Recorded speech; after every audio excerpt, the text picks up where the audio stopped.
Good evening, everyone, and thank you for joining us.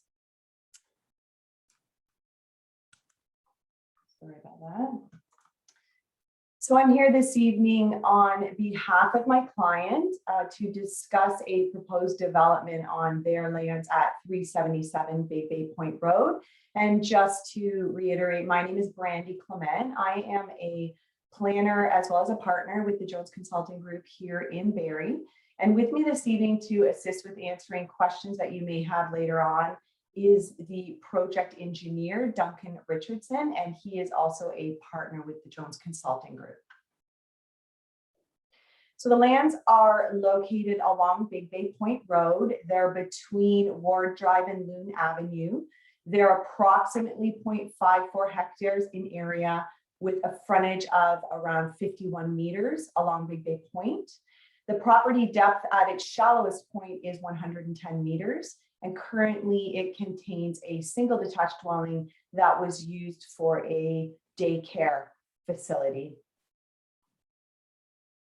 The land uses that surround the site are quite a mix of land uses. Across the street, there are medium density residential. To the south, as you can see on the slide, and then the immediate west and east, there is a low density or single detached dwellings.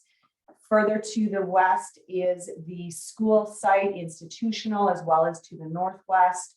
At the corner of Loon Avenue and Big Bay Point Road, we have a commercial plaza.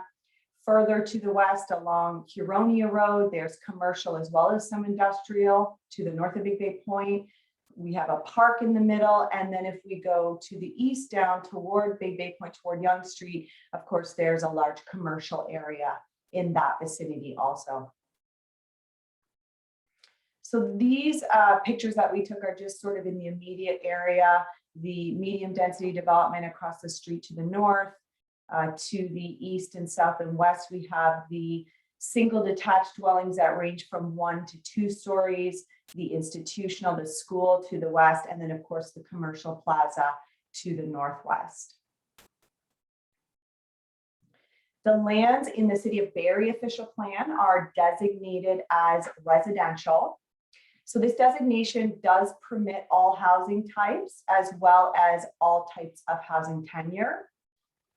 The official plan also identifies that Big Bay Point Road is considered to be an arterial roadway classification. And the official plan identifies density provisions within it, and the density provisions permitted in the official plan for this form of housing of block or cluster town housing allows up to 53 units per net residential hectare. The lands are zoned currently RM2 and then special exception 362. So the RM2 zoning permits all types of housing excluding apartment buildings. So it includes all forms of townhouses. The special exception that's on the land refers to recognizing the permitted use of the child care center that was existing in the residence on the property. So this is the concept plan that is proposed before you this evening. I might try and zoom in a little for you. Sorry, that's as much as I can zoom in. So I know it's probably hard to see. We are proposing a total of 28 townhouse units. They will be on a private roadway and they will develop by way of a condominium. Parking will be provided in the driveways as well as in the garages. And then we are identifying an additional 10 visitor parking spaces at surface on the property.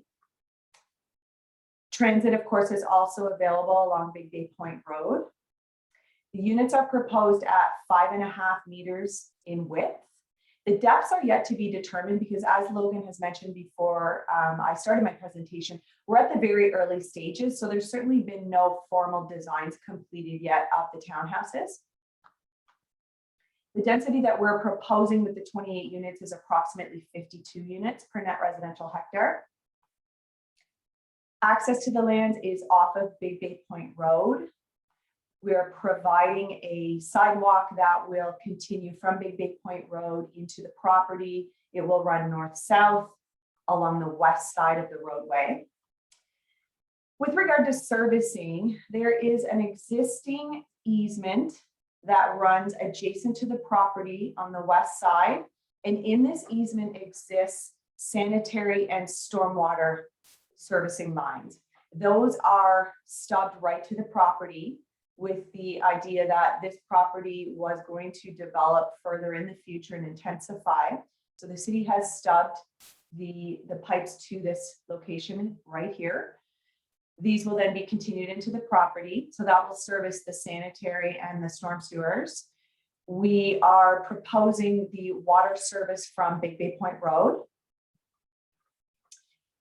And then in addition to this, the overland flow route for drainage will run from the south of the property to the north towards Big Bay Point Road, which means that the south of the property in this location will be filled so that that can run by gravity up to Big Bay Point Road.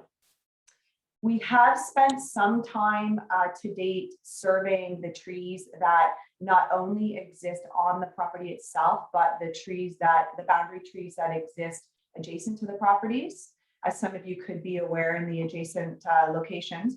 And we have surveyed those. We will have those identified where need be on the plan. And certainly as we move forward in the process, the measures that are required to protect those trees will be brought forward.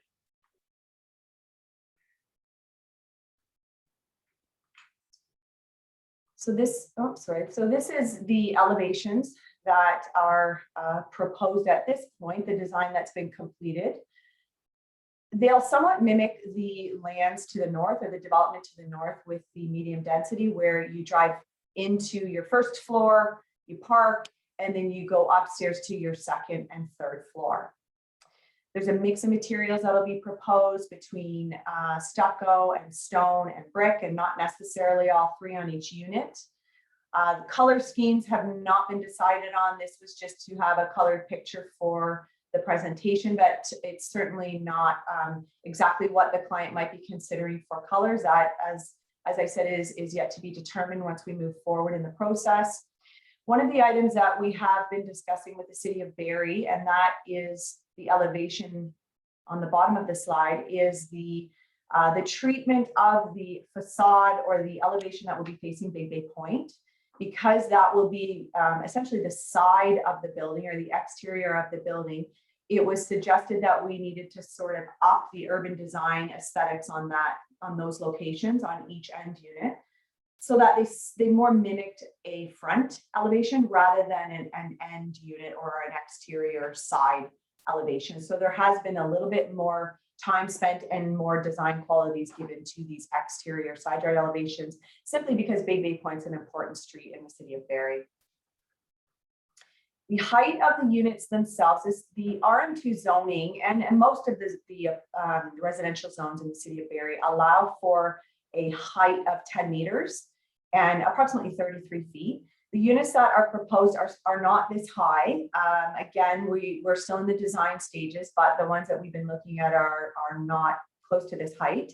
I will note that there is no anticipation that we need to request an exception for additional height.